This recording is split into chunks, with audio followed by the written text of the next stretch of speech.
I'm going to try to go through and teach you how to solve rational equations. It's our last topic for advanced algebra, so congratulations for sticking it through to the end.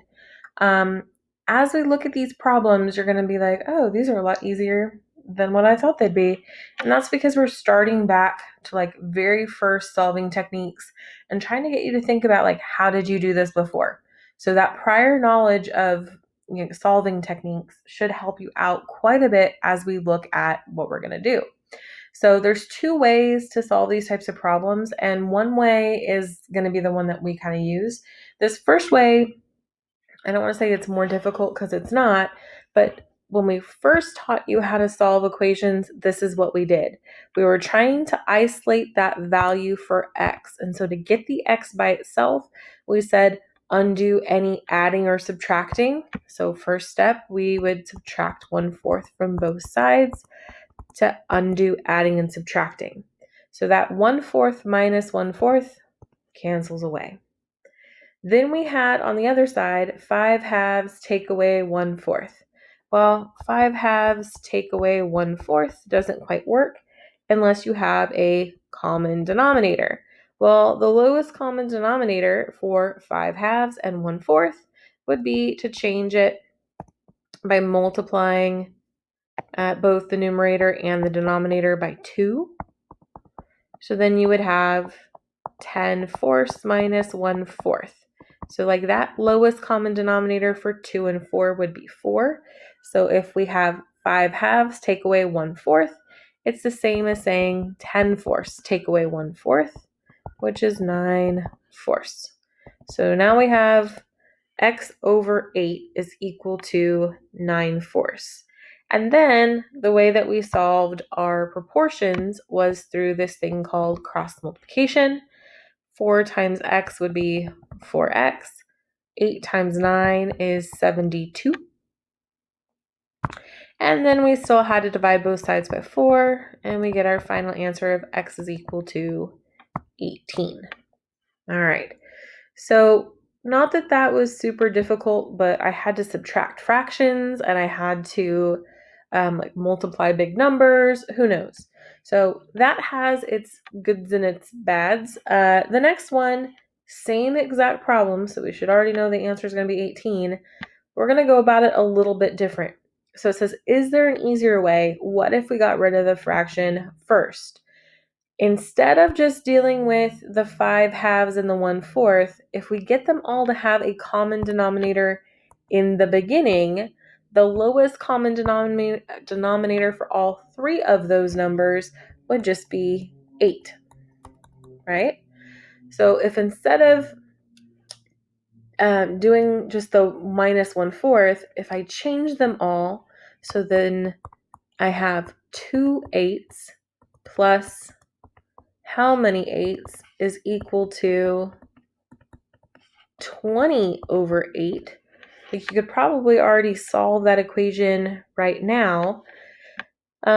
It doesn't just like disappear on its own, but if we think about that cross multiplication, if we then multiplied both sides by 8, which was our lowest common denominator, on this side the 8s would cancel out, and on the other side the 8 would cancel out. And so it's like you just got rid of the fraction and you didn't have to subtract any fractions from fractions. You just had to get a common denominator. And then what's left over is just the equation in the numerator. So now we have a much easier equation to solve. 2 plus what equals 20. If you keep solving that, you should get the same answer that we did on the left side, which is that x is equal to 18. So not that you can't do these a different way, but we're going to show you, or I'm going to show you, how to use that same idea, the same idea as we just did, to be able to solve something that looks a little bit more complicated. So it says solve each rational equation, state the excluded values. We should know what those are, which is going to be abbreviated EVs, and then check for extraneous solutions. That just means that once we get our answer, make sure it wasn't excluded. Okay? So before we can start, we need to get a common denominator. right? So what worked well last time was getting a common denominator for all three fractions. And if we look at that one in the middle, it needs to be factored. So we're going to need to factor any denominators to be able to find that LCD. With 2, 4, and 8, I just knew it was 8. Here you might already see it, but that's okay. That denominator of x squared plus 4x plus 3 needs to be factored. If I multiply, I would get 3x squared. What numbers multiply to 3x squared and add to 4? 3x and 1x. So this factors then to x plus 3 and x plus 1. So if I factor those denominators, x plus 1 is its own factor. We factored x squared plus 4x plus 3 to x plus 3 and x plus 1.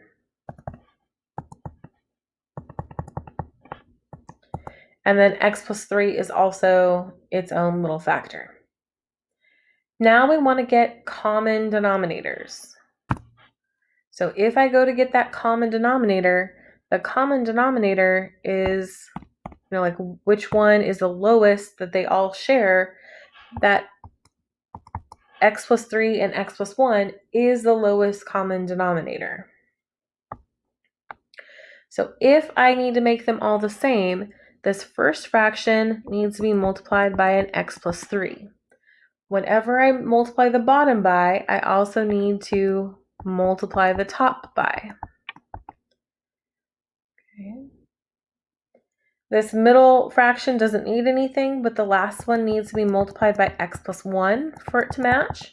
And so whatever I multiply on the bottom, I also need to multiply on the top. So this step right here is just getting common denominators. That's all I did.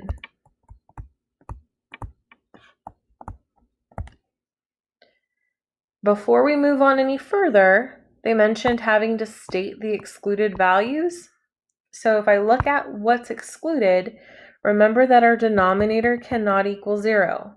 So our excluded values for this problem, like a -3 would make it 0, and a -1 would make the denominator 0. So my excluded values are -3 and -1. And here's where the magic happens. So I don't need to keep solving or looking at the denominator. I can just look at the numerators and solve what's in the numerators. So as we go forward, like denominators are now gone, and I'm left with x minus 3, x plus 3, plus 16 minus x squared is equal to 1 times x plus 1. Okay. We can now ignore the denominators. We multiply everything by that LCD, and they cancel out. We still need to actually multiply. So when I go through, I need to multiply here, and I need to multiply there where I was getting the common denominators. So this is now x squared plus 3x minus 9. And over here, it'd just be x plus 1. Okay. If we clean that up by combining like terms, x squared and minus x squared cancel out, positive 3x and negative 3x cancel out, and on the left side we're just left with 16 take away 9, which would be 7.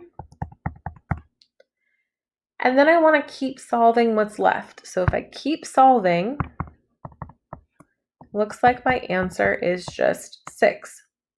So that last part of the instructions asked you to check to make sure that you didn't have any extraneous values.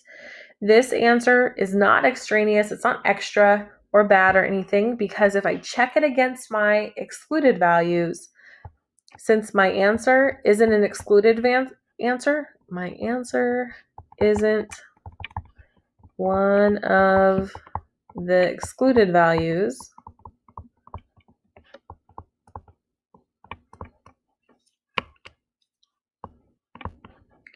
So I get to keep it.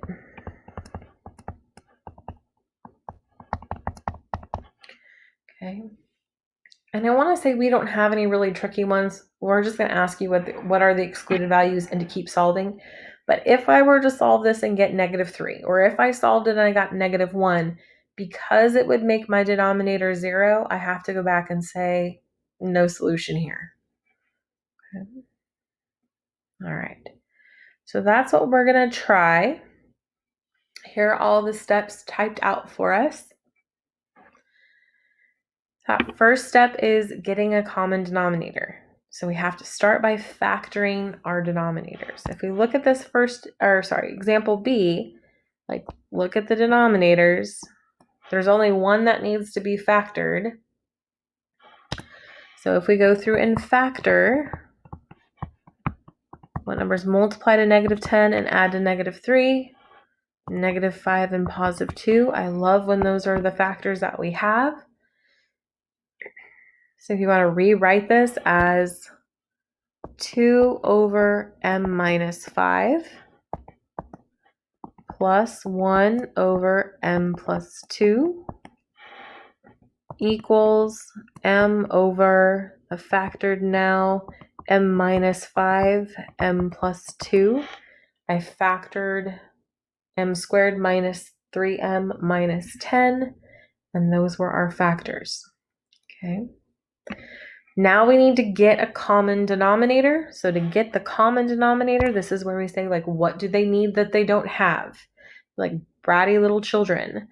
This little kid only has an m minus 5, so he's going to complain, but Mom, I want an m plus 2, and so you give him an m plus 2.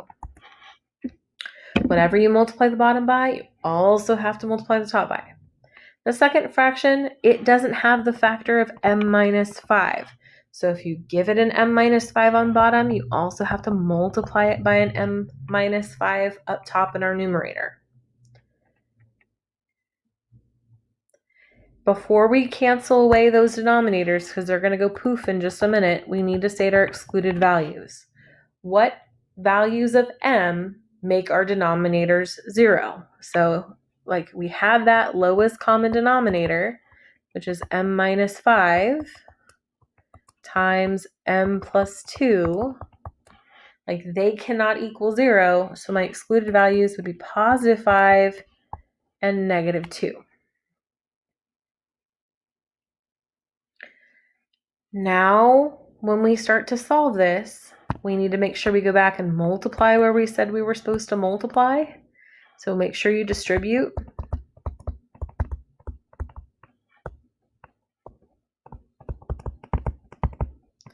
And then we want to combine like terms.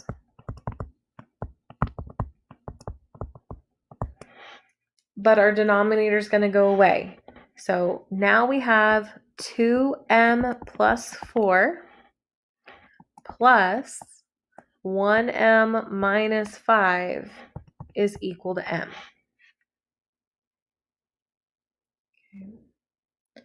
Our denominators are going to go away, and we're just solving what's left in the numerator. So if we keep on solving that, we're going to need to combine like terms. This would give me 3m minus 1 is equal to m. If I then subtract 3m, I would get -1 equals -2m. And then if I divide both sides by -2, I would get 1/2 is equal to m. So we would like double check. We're good. So like that's my solution. Okay, so on this example, we have a slightly different type of denominator. We don't see ones that we have to factor using the magic X method because they're all considered monomials. Like they don't have any adding or subtracting in the denominators. So same process though, we want to look at the denominators and find their lowest common denominator. It helps if you can factor them. So if you go through and you factor 6x squared, that would be 2 times 3 times x times x. So if we're looking at this first one, that's like 2 times 3 times x equals 1 over 2 times x minus 7 over 3 times x times x. So 3x squared factors into 3 times x times x. If I want to get a common denominator, that 6x squared is my lowest common denominator. What do the other ones need to make them match? So 2x needs to be multiplied by 3x on top and on bottom. And the 7 needs to be multiplied by a 2 for the 3x squared to become 6x squared. So this is me getting a common denominator.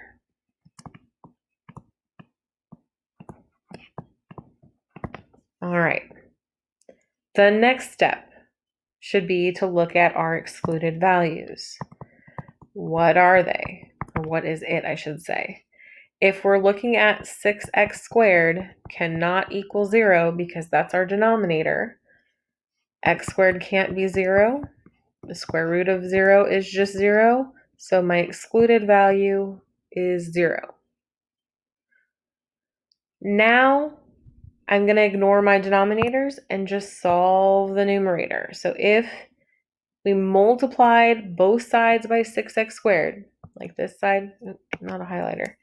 If this side gets multiplied by 6x squared and the other side gets multiplied by 6x squared, this cancels out and that cancels out, and we're left with just solving 1 equals 3x minus 14. Don't forget to actually multiply or distribute up top, and don't lose your negative. Okay. If you know that you're going to lose the negative, do a little sign change. Go like plus minus, and that might help. And then we're just going to keep solving. So if I keep solving this, if I add 14 to both sides, 15 is equal to 3x. And if we divide both sides by 3, x is equal to 5. We can always go back and double check. It's not one of our excluded values. So this one has a solution of x equals 5. So get a common denominator. Make sure whatever you multiply to the bottom, you're multiplying to the top. State your excluded values. Solve the equation in the numerator, and then you're done. Okay. So first step here, what do we need to do? I would say factor. So if you're looking at the different factors, you have k plus 1 over a factor of k minus 3 minus, in the denominator you have a 2 times k equals 7 over, if we factor out the GCF, you're left with k times k minus 3. So make sure you know you're supposed to factor out that GCF.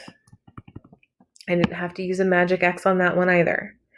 So first step is factor the denominators. The second thing that we're looking at is getting them to all be the same. So matchy matchy. What does this first one need? Well, it has the k minus 3. It doesn't have a 2 and a k that's by itself. So I need to multiply this by 2 and by k. Whatever you do to the bottom, you're also supposed to do the top. The next fraction has a 2 and a k. It doesn't have the k minus 3. So I'm going to multiply both the numerator and the denominator by k minus 3. The last one also needs something. It needs the 2. So we need to multiply both the top and the bottom by 2. So in this problem, our lowest common denominator, oh crap, back. Sorry about that. Our lowest common denominator is 2 times k minus 3. All right. Before we make them disappear, we're going to say what's excluded. So if I don't want our bottom to equal 0, if k was 0, that would be bad. And if k was 3, that'd also be bad. So my excluded values If you plug in 0, it would be dividing by 0. And if you divide by 3 minus 3, you'd also get 0. So that wouldn't work as well. All right. Now we're going to go through and ignore the bottom and make sure we have our multiplying on top. So if we're just solving this equation in the numerator now, what do we have? 2k times k plus 1 minus k times k minus 3 is equal to 2 times 7. So actually go through and multiply those. Don't forget to distribute. You'd get 2k squared plus 2k. Distribute. Make sure you're distributing with the subtract. It's going to be negative k squared plus 3k equals 14. All right. If you need the parentheses there to help you see it, go for it. Combine like terms.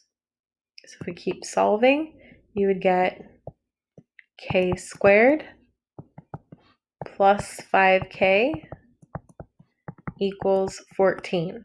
In all of our other examples, we were solving a linear equation at this point. This one is still quadratic. So in order to solve a quadratic, if you still have a k squared, you can either solve it by factoring or your quadratic formula song. Personally, this one factors, so I'm going to factor it. If I subtract 14 from both sides, you need to set it equal to 0, no matter which one of those methods you choose. And then we want to try and see like what numbers multiply to negative 14 but add to 5. It's got to be positive 7 and negative 2. So this would be k plus 7 and k minus 2 are equal to 0. If we solve each one of those, our two solutions are negative 7 and k equals 2. And so especially on these quadratic ones, sometimes we have to toss out an answer, go back and double check. Nope, our excluded values were 0 and 3. We get to keep both of those solutions. So this one had 2 answers. Our solutions are negative 7 and positive 2. All right, so that was our last topic for the entire year. Make sure you understood it. We're going to have a little quiz on all of the operations, add, subtract, multiply, divide, simplifying, and then also solving. Let us know either in email or in those private comments that you don't understand something, and we're more than willing to help you guys. Make sure you're also, going to those optional live tutoring sessions if you don't get something, because this topic comes up again in pre-calculus and math analysis if you're taking that next year. All right, I hope you guys have a wonderful summer, and we'll see you next year.